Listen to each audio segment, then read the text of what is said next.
El presente quinto video ha sido realizado con el propósito de clarificar aún más el cambio de época sistémico entre el capitalismo y el postcapitalismo, en relación con el desarrollo científico-tecnológico consiguiente, obligado, y la diferenciación de las tres subdivisiones o los tres subsistemas de la economía nacional. Veamos. El enfoque sistémico del Movimiento Nacional de Innovación Política, que define un nuevo marco interpretativo de la realidad global, plantea que el mundo como un todo se encuentra actualmente transitando por un momento histórico de crisis general y cambio de época, entre los años 2020 y 2050.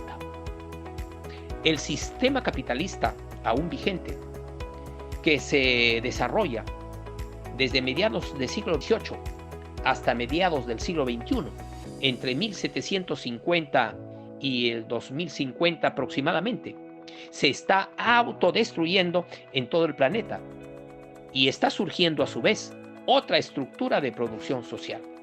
Preguntémonos, ¿qué está sucediendo con nuestro mundo?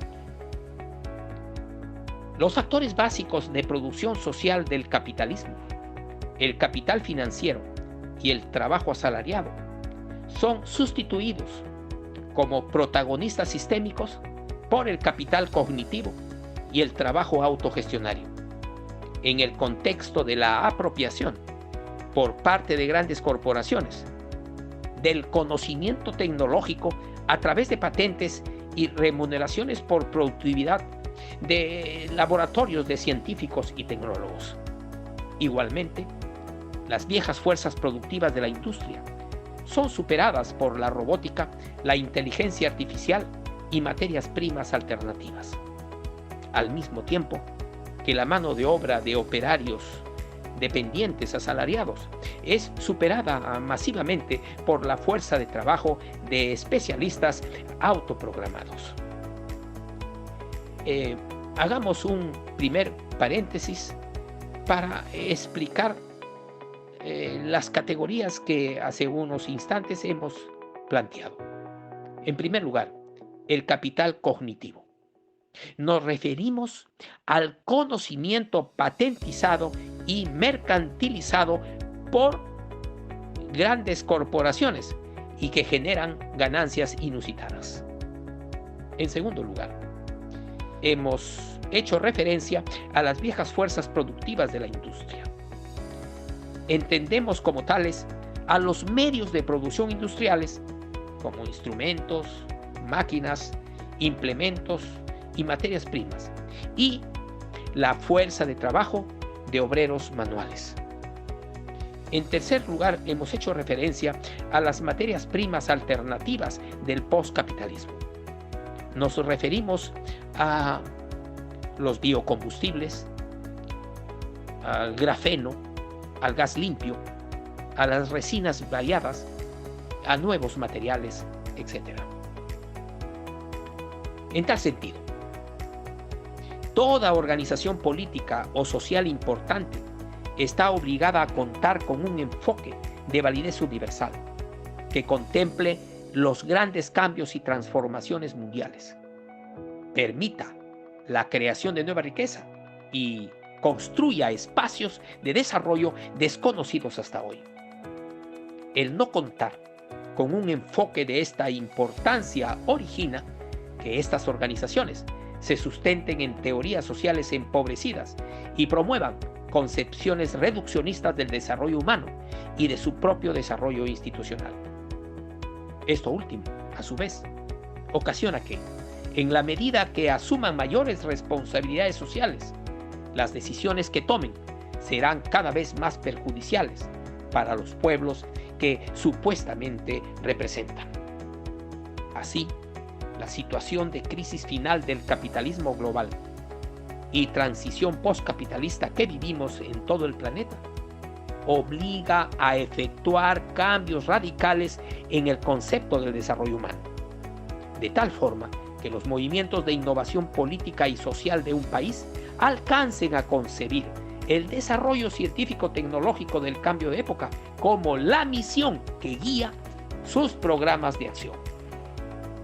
Sin embargo, este concepto guía, esta misión, implica las siguientes condiciones clave de realización. En primer lugar, la primera condición, la naturalización y aplicabilidad del conocimiento científico mundial a la megadiversidad única del Perú como la condición sine qua non de la creación de nueva riqueza nacional. La segunda condición clave, la innovación cultural y la interdisciplinariedad como la condición esencial de los modelos civilizatorios del postcapitalismo. La tercera condición clave, la autogestión social moderna de la PEA, de la población económicamente activa, como la condición básica del desarrollo de la sociedad microempresarial de masas en el siglo XXI. Y finalmente, la cuarta condición clave, la autosuficiencia e interconexión cognitiva global de pequeñas localidades urbanas y rurales autónomas, es decir, que se autoabastecen de bienes y servicios básicos, energía, comestibles, conocimientos, tecnología, etc., como la razón de ser del cambio sistémico. Al respecto, la realización de las condiciones fundamentales de la misión científico-tecnológica de los movimientos de innovación estratégica se expresaría y mediría según el liderazgo, evolución y transformación de los subsistemas económicos del periodo final globalista del capitalismo entre los años de 1950 y 2050. En primer lugar, consideremos el subsistema económico de mercado global, que se desarrolla sobre la base de inversiones de capital global y plataformas de exportación, a gestionarse como el subsistema protagónico del crecimiento económico del país, en el marco igualmente de las siguientes condiciones. La primera condición, conservación y reconstrucción del medio ambiente natural en los ámbitos de influencia de las inversiones mineras, agroindustriales, forestales, pesqueras, etc., bajo asesoramiento y supervisión de organizaciones especializadas de reputación internacional. La segunda condición fundamental, el desarrollo de la fuerza de trabajo sectorial según términos globales de salario, jornada y operación laboral. La tercera condición, la reinversión parcial en el país de la tasa de ganancia conjunta de inversionistas y el Estado, sobre la base de compromisos consecuentes con comunidades locales, traspasando conocimientos científicos y tecnología sin reservas para el crecimiento local y nacional. Y finalmente, la cuarta condición, la promoción y modernización de cadenas integradas MIPE, urbanas y rurales, a nivel sectorial y territorial, juntamente con organizaciones especializadas de la sociedad civil.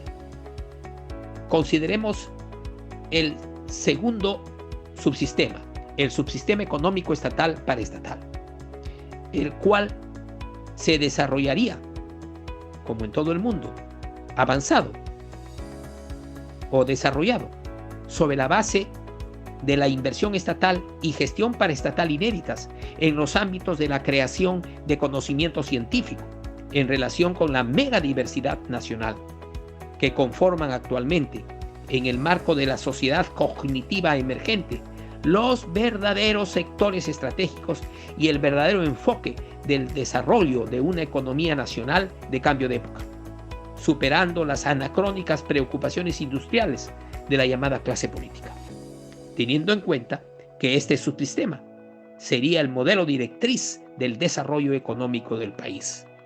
Y finalmente, consideremos el tercer subsistema, el subsistema socioeconómico autogestionario, que se extiende en un ambiente reactivo de sobrevivencia, falta de liderazgo socioeconómico y subempleo masivo, como consecuencia del atraso sistémico capitalista del Perú, teniendo en cuenta que, siendo el subsistema principal de la economía, ya que ocupa al 80% de la PEA, No es posible el desarrollo socioeconómico nacional sin su modernización organizacional por centros direccionales y cadenas integradas MIPE a nivel sectorial y regional.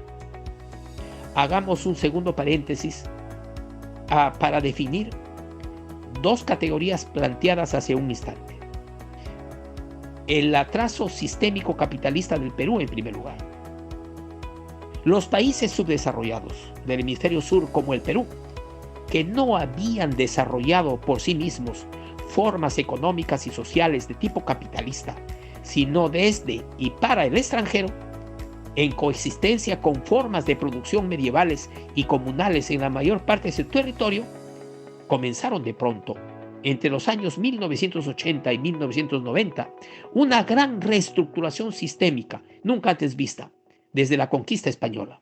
En gran medida, sus modalidades económico-sociales de tipo precapitalista se extinguieron sin que se constituya una economía moderna en su lugar, sino más bien un capitalismo urbano tardío sobre la base del subempleo del 80% de la PEA nacional. La segunda categoría que mencionamos hace unos instantes, el subsistema principal de la economía. Es decir, consideramos que el subsistema socioeconómico autogestionario MIPE en el Perú es el subsistema principal de la economía. Expliquemos esto. En el Perú, la PEA está compuesta por 25 millones de personas aproximadamente. Pues bien, el 75% de esta PEA, 18 millones de personas, están ocupadas en el gran sector microempresarial informal del Perú, urbano y rural. El mismo que está compuesto por 7 millones de microempresas y 3 millones de emprendedores efímeros, cuyos pequeños negocios solo tienen un rango de vida laboral de 10 meses aproximadamente. Actualmente, más del 50% del mundo MIPE ha perdido su capital de trabajo. Su situación es extremadamente grave. Se necesita una acción estatal visionaria urgentemente. La lucha fiscal y microfinanciera contra el desempleo MIPE o subempleo MIPE postpandémico sería la razón de ser del Estado en los próximos 5 años. Pues bien, finalmente, el enfoque sistémico, la misión científico-tecnológica y los indicadores de desempeño de MNIP por subsistemas nos permiten develar las falacias que mantienen a la llamada clase política peruana en el inmovilismo ideológico del desarrollo industrialista tardío, propio de los países subdesarrollados como el Perú y otros países de América Latina y África.